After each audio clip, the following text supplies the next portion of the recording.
définir pour ñu xam lan moo di lan. wax naa fi par tataay du ma yeewu sol robb ne damay dem doon avocat. yoo waxoon naa la fi du ma jékki saa rek su wëngal mbaxane ñëw toog ne damay nekk prêcheur.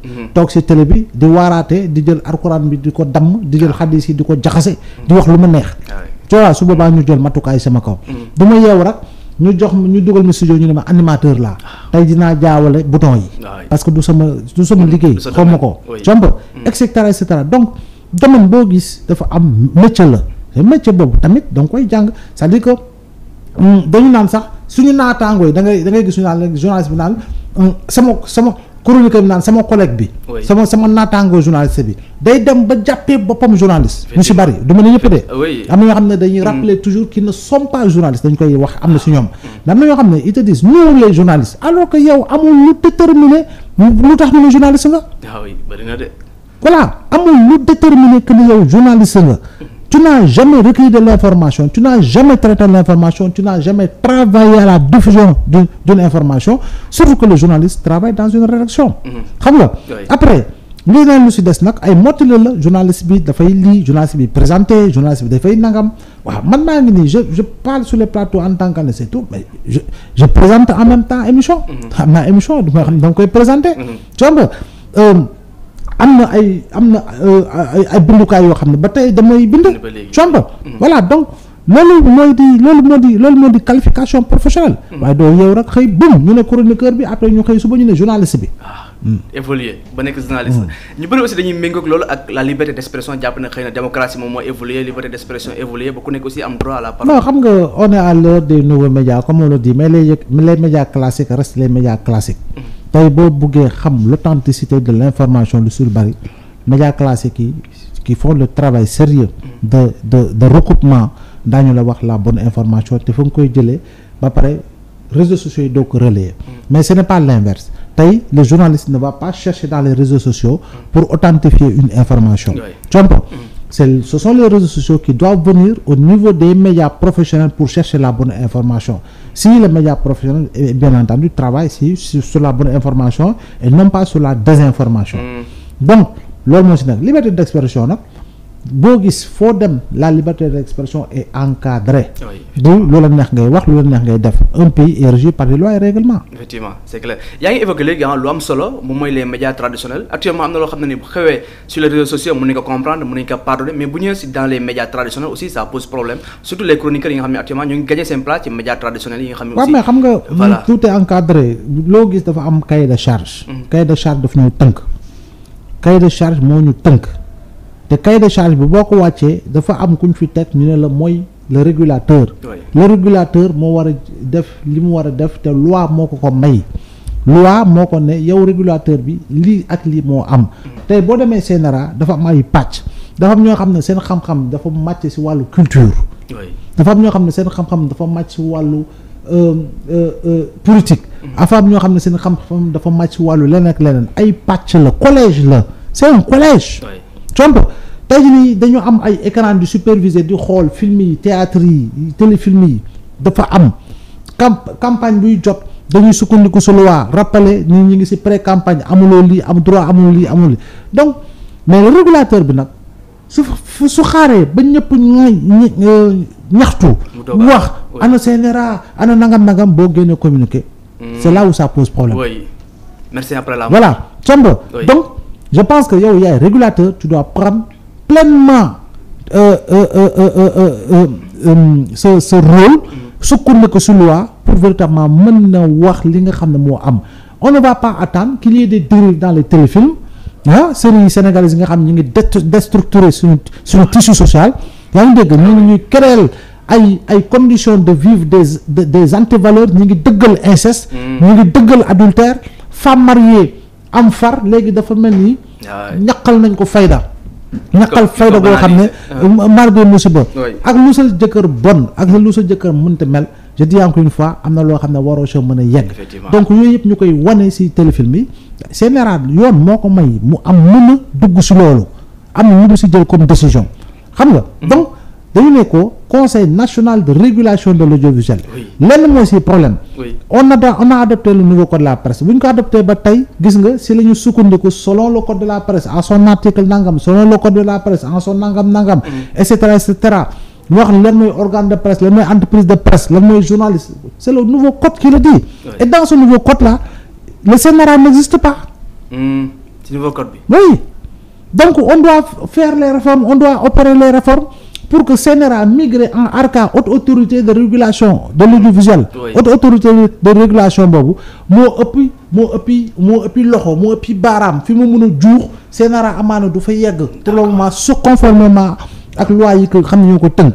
kon li ñu war a def ci réforme dafa bari mais li fi nekk gum CNRA moo war a jël matukaay muy man muy keneen su ma toogee fii wax lu ma neex CNRA ak feneen fu mu doon donc loolu moo ci war du ñu ciblé nit waaye nag bu ñu dugg ci benn abus. bu ñu dugg ci benn abus maanaam bu ñu dugg ci loo xam ne. violer loi la wala jaay déedéet bu ñu dugg ci loolu nañu conformer wu ci loi parce que ce n'est pas la personne en tant que telle le CNRA de waxal. mais plutôt l'organe utilisé pour la diffusion de la communication. voilà parce que boo gisee waxuñoo ak TFM waxuñoo ak Badara Gajaga dañoo wax ak TFM parce que c'est le canal qui est utilisé donc loolu il faut ñu koy fan moo tax CDEPS buy ñëw dine dañoo waroon xawma équilibré et consort mais ça pose problème parce que le CNRA ne parlera pas à Amadou Ba ay équilibré non le CNRA ne parlera pas à Amadou Ba ça fait mel ni tey CNRA dafa naan la prochaine fois il t'est interdit conformément à la loi de ne plus aller sur un plateau de télévision. mënta ne le CNRA va s'adresser au canal diffuseur le diffuseur lay waxal maanaam télé bi moo xam moo naam rajo bi moo naam journal bi la et cetera CNRA kooku lay waxal donc foofu noonu man je refuse de verser dans une forme de corporatisme.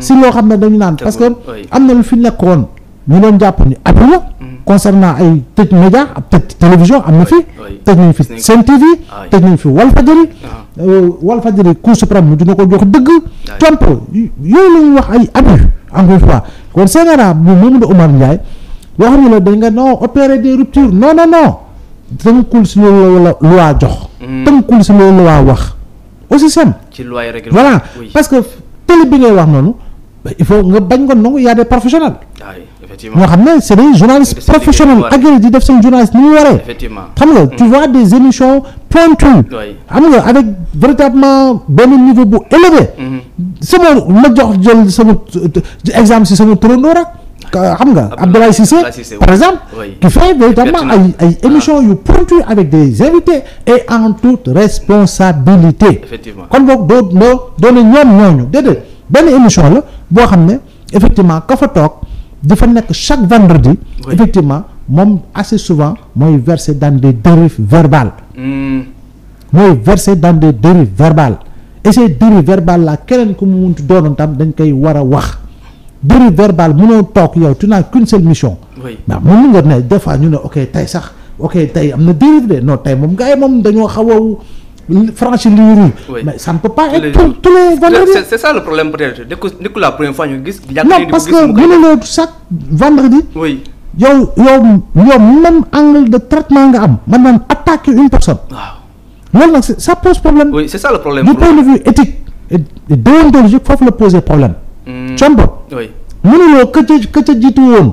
am na ko ca jiitu woon avant moom muy Birima boo xam ne moom moo toog mu ne président Macky Sall moo ma yónni ma koy défendre ci plateau yi gis nga ko jamono jooju képp ku mu jàkkaarloo nga contre Macky Sall dina la wax la loo xam ne sax c'est-à-dire que mardi musiba lay doon Boubacar Camara ñëw na fii Gajaga boobu moo toog manqué ko de respect manque de respect notoire je dis bien manque waaw même président Diomaye ñëw na fa aussi manque de respect notoire je parle de Gajaga manque de respect notoire xam nga à l'endroit de Boubacar Camara te du si xam-xam du si jaar-jaar du si servir le prix du si nangam loo xam ne mën na ko si ne ko lii fii maa la ci ëppale camba tey jii lu tax ñuy wax benn personne te pourtant le plateau il n'y a pas que cette personne là il y a d'autres personnes pourquoi ces personnes qui sont depuis autant d'années des fois nga ne démb kii de plané na comme man ça m'arrive man ma tipsé ça m'arrive ma plané mais pourquoi les autres on leur dit pas ñoom ñooñu pourquoi il ne s'agit qu'une seule personne.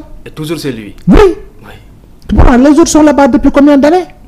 Est-ce que joto aussi la télévision en personne taxaw tey jéem a mettre en garde nit kooku la wala tamit teg ko sa place. mais toog ko sa place teg ko place am mooy yoon. parce que tey yenn yi dama ne c'est de l'indiscipline notoire à tout point de vue. c'est de l'indiscipline caractérisée. gis nga Azora ba mu saaga bi ñu naan dafa saaga président Macky Sall on avait la même position. effectivement c'est de l'indiscipline à tout point de vue. daf ko warul parce que saaga waxuma la ancien président saaga citoyen bu mu muntu doon rek moo warul.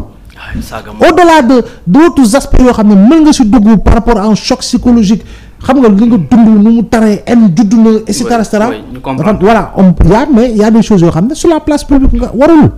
comp à plus forte raison ka ngay saaga ba muy nekk si opposition ba tey jii mu nekk premier ministre du Sénégal xam naa am ay prérogatives président yoo xam ne dénk nañ ko am na lenn noo xam ne war nga ko mën a waxee je dis mën nga koy attaquer c'est ton droit parce que tu es opposant parce que moom il ne saurait être chroniqueur impartial il ne saurait être chroniqueur impartial lu tax parce que dafa politique nekkoon ci parti politique bi normelu ak leaderam ba wëlbatu kon na ñoo toog ci télé yaa ngi wax ay argument ok ñii ànd nañoo ak yow ñii ànd nañoo ak yow c'est ça la démocratie d'abord waaye nag mënuloo ñëw taxaw bëgg incarner une impartialité alors que yow politiquement tu es coloré.